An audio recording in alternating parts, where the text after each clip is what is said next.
This is a matter which goes far beyond the plight of any individual.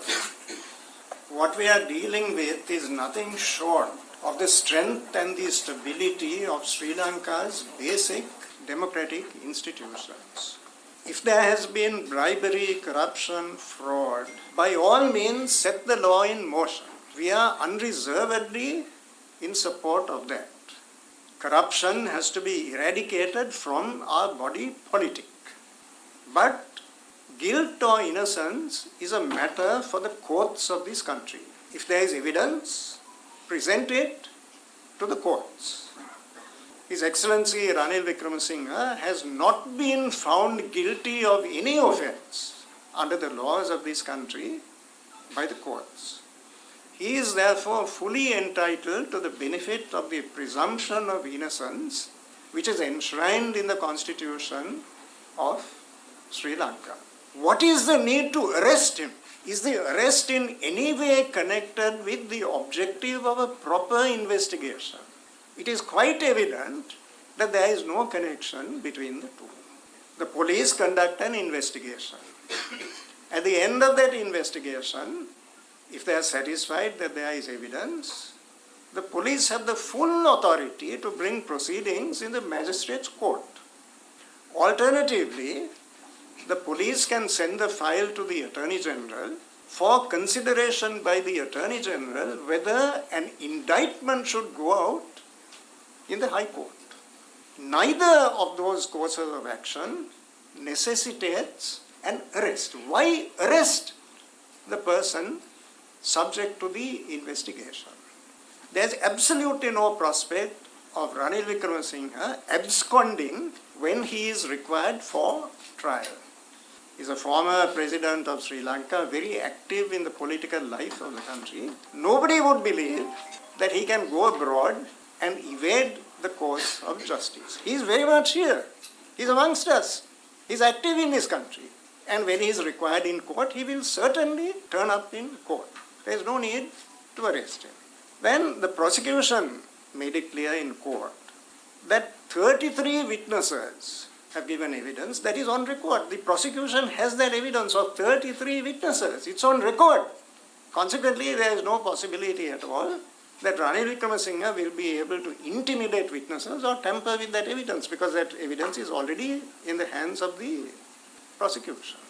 Now, this event in the University of Wolverhampton, I have with me a report that was published in Blitz India, the UK edition, Blitz India UK edition.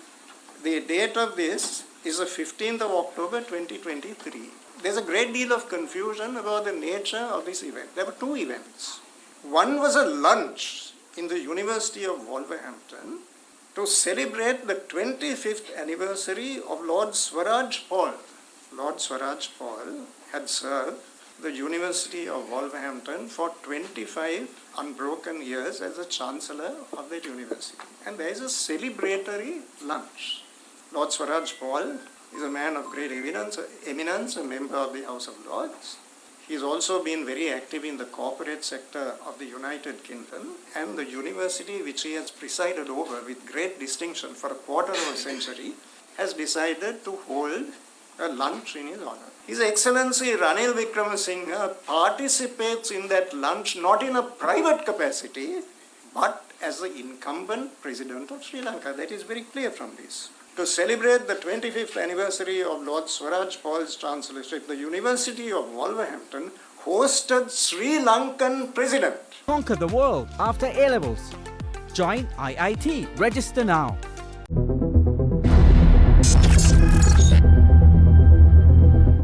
Ranil Wickremesinghe and Professor Maitri Wickremesinghe, the First Lady of Sri Lanka. So there were two events. There was a celebratory lunch in which Ranil Wickremesinghe participated as the President of Sri Lanka. After that, in the afternoon, there was a convocation. And it is that convocation which Professor Maitri Wickremesinghe attended as part of the proceedings connected with the induction of Maitri Wickremesinghe as an associate professor in English of the University of Wolverhampton. Now, there's also a great deal of confusion about security of president's entitlement to security. Not only presidents, it applies to ministers, it applies to everyone in public life. Now, security attaches to the office, not to the nature of the function.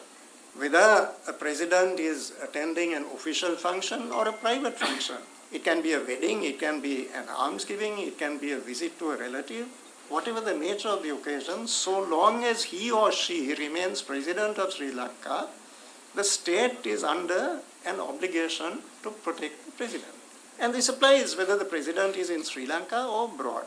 Therefore, to say that the security officers who accompany the president, their expenses, all of that has been listed as expenses which have been wrongly incurred in the course of a private visit. That is completely wrong. President, whether in the United States, in Cuba, in the UK or in Sri Lanka, is entitled to that security. This matter about the lunch in the University of Wolverhampton, I will explain that in Sinhala also. මේ අදාළ සිද්ධිය කියන්නේ වොල්වර්හැම්ප්ටන් විශ්වවිද්‍යාලයේ පැවතිච්ච උත්සව පිළිබඳ යම්කිසි අපහැදිලි තත්ත්වයක් තියෙනවා. මෙතන තිබුණා සිද්ධි දෙකක්. එකක් තමයි දිවා භෝජන සංග්‍රහය. ඒ දිවා භෝජන සංග්‍රහය පැවැත්වුවේ වොල්වර්හැම්ප්ටන් විශ්වවිද්‍යාලයේ කුලපති ධූරයේ අවුරුදු 25ක් අඛණ්ඩව හෙබවූ ස්වරාජ් පෝල් සාමිවරයාට ගෞරව දැක්වීමක් හැටියට ඒ 25 වන සංවත්සරයේ සැමරීම සඳහා තමයි ඒ දිවා භෝජන සංග්‍රහය සූදානම් කරලා තිබුණේ. දැන් ඉන්දියාවේ බ්ලිට්ස් ඉන්දියා UK එඩිෂන් මේකේ දිනය 20යි 23 ඔක්තෝබර් 15.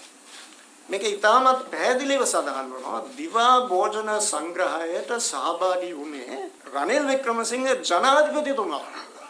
එතකොට මේ දිවා භෝජන සංග්‍රහයේ ස්වරාජ් පෝල් සාමිවරයා හා රනිල් වික්‍රමසිංහ ජනාධිපතිවරයා එකට වාඩි වෙලා දේශන පැවැත්වුවා. ඉන් අනතුරුව ඊට පස්සේ තමයි පාදී ප්‍රදානය කිරීමේ උත්සවය පැවැත්වුනේ.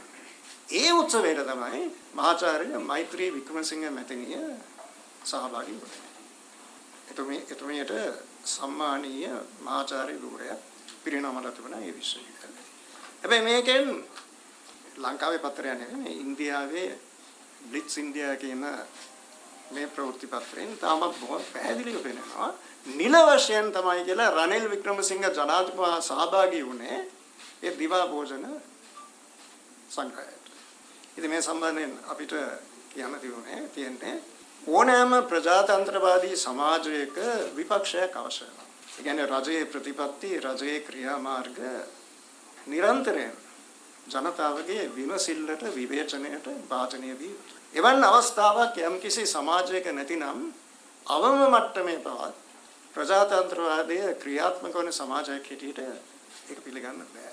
දැන් මේ සමස්ත ක්‍රියාදාමය ගැන අපි හිතනවා නම් මේක කිසිසේත් යුක්තිය පසඳවීමට, දූෂණය අපේ සමාජයෙන් තුරන් කිරීමට, නිසි පරිදි විමර්ශන පැවැත්වීමට මේ එකම අරමුණකටවත් සම්බන්ධ නැහැ.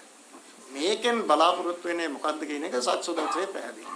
ඒ තමයි රජයට විරුද්ධව යම්කිසි මතයක් ප්‍රකාශ කරනවා නම් ඒ පුද්ගලයන් බිය ගන්නවලා නිශ්ශබ්ද කිරීමේ වැඩපිළිවෙලක් තමයි අපි අස්පනා අපිට දකින්නේ. මේකේ අභිමතාර්ථය වන්නේ මේ රටේ ප්‍රජාතන්ත්‍රවාදී ආයතන සම්පූර්ණයෙන් විනාශ කර දැමීම. එහෙනම් අපේ උරුමේ අතිශයින් වැදගත් කොටසක් වෙන ක්‍රියාත්මක ප්‍රජාතන්ත්‍රවාදී අපේ සමාජයෙන් සම්පූර්ණයෙන් තුරන් වෙනවා. අපි සියලු දෙනාම නොවනවා නම් මේ ප්‍රයත්නය පරාජය කෙරියොත්